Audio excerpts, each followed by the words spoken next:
final bioinorganic chemistry E-class. In this class, we have to discuss about a very interesting as well as a very important topic, that is sodium potassium pump in animal cell. We will cover this topic by dividing it as introduction, structure of pump, mechanism of pump, biological importance of sodium potassium pump, and finally the regulation of pump. So let us start our topic. The sodium potassium pump is discovered by a Danish scientist named Janus Christian Suko in 1957, awarded Nobel Prize for his work in 1997. The sodium potassium pump is present in every animal's membrane cell, and it is very important to know that it works against the concentration gradient. That is, the movement of ions takes place from lower to the higher concentration, and therefore it requires energy and called sodium potassium pump. It is also known as electrical gradient since charge is present in this process, electrochemical gradient because it's having both charge and concentration. It is also known as primary active transport because it consumes 20 to 20% of the metabolic energy and even up to 70% in case of nerve cells.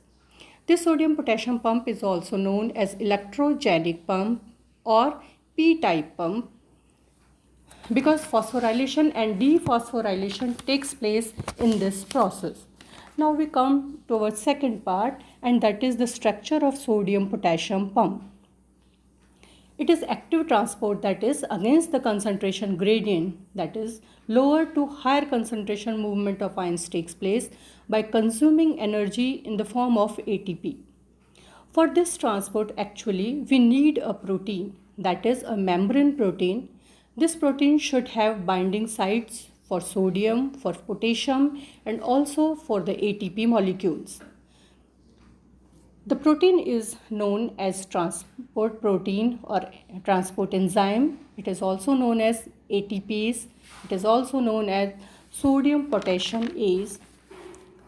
Here we have seen the figure or the structure of the protein. It consists of two units. One unit is bigger in size, that is known as alpha unit, and the second one is smaller in size and known as beta unit.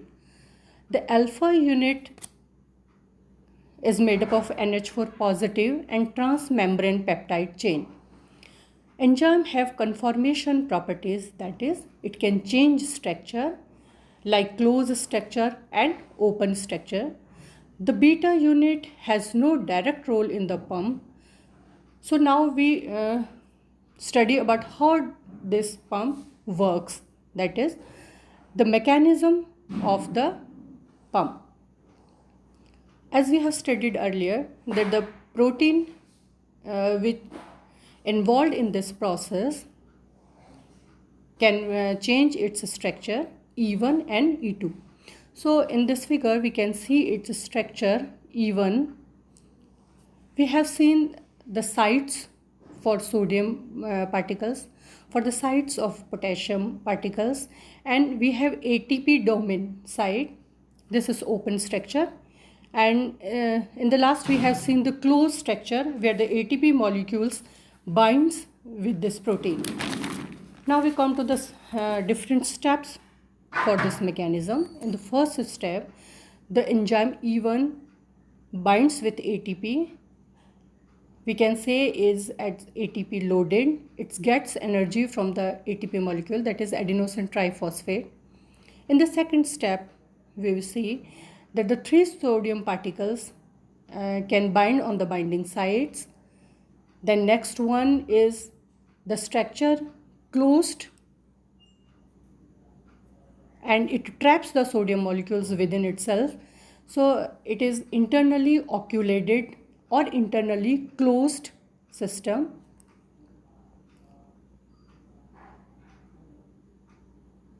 Then next the phosphate molecule combined with the molecule, and phosphorylation, that is the phosphate group changes its position.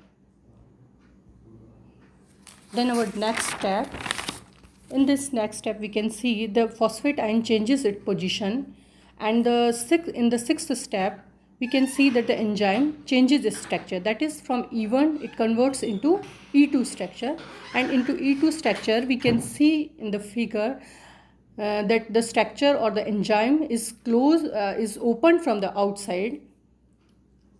This E2 structure have 3 sodium atoms. Then the E2 structure with inorganic phosphate ion, it releases sodium ions, because the E2 has less efficiency for the sodium than E1 and has greater for potassium. Actually, the cells are bags of potassium in neurons or muscles, where millions of potassium sodium pumps works. In this figure, we can see that because E2 has less efficiency for sodium, so the sodium ions get thrown in this extracellular fluid, which is rich in sodium. Then in the next step, E2 molecules trap the potassium ions. It is externally occluded and dephosphorylation takes place.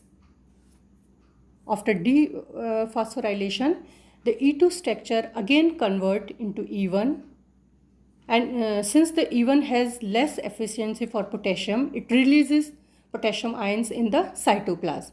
E1 has less efficiency for potassium and it releases potassium ions in the cytoplasm. Now the E2 structure again converted into E1, and after releasing the potassium ions, the E1 structure is again ready for the next cycle. Now we come to the next point, that is the biological importance of sodium potassium pump. It is very important for the cell structure. It generates electrical current across the plasma. It generates new signals in the animal cell. ATP cannot hydrolyzed till sodium potassium transportation occurs. ATP changes only into ADP when transportation occurs. Similarly, in the reverse process, that is ADP converted into ATP when the concentration of sodium ions are greater than normal concentration, or the concentration of potassium ions are less than normal concentration.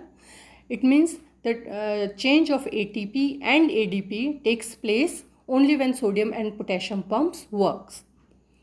Now, the regulation of sodium potassium pump. The sodium potassium pumps can be regulated by reducing the number of pumps or by reducing the phosphorylation or dephosphorylation. We know that potassium collected inside the cell and sodium outside the cell. When accidents, burns, hormonal changes, etc. occurs, the number of cells burst and lot of potassium ions comes in blood, and concentration of potassium ion increases in the blood that may be greater than 7 milliequivalent per liter. This situation is known as hyperkalemia. Similarly, if potassium ion concentration is greater than 3.5 milliequivalent per liter, then this situation is known as hypokalemia. This is all about the sodium potassium pump. Thanks.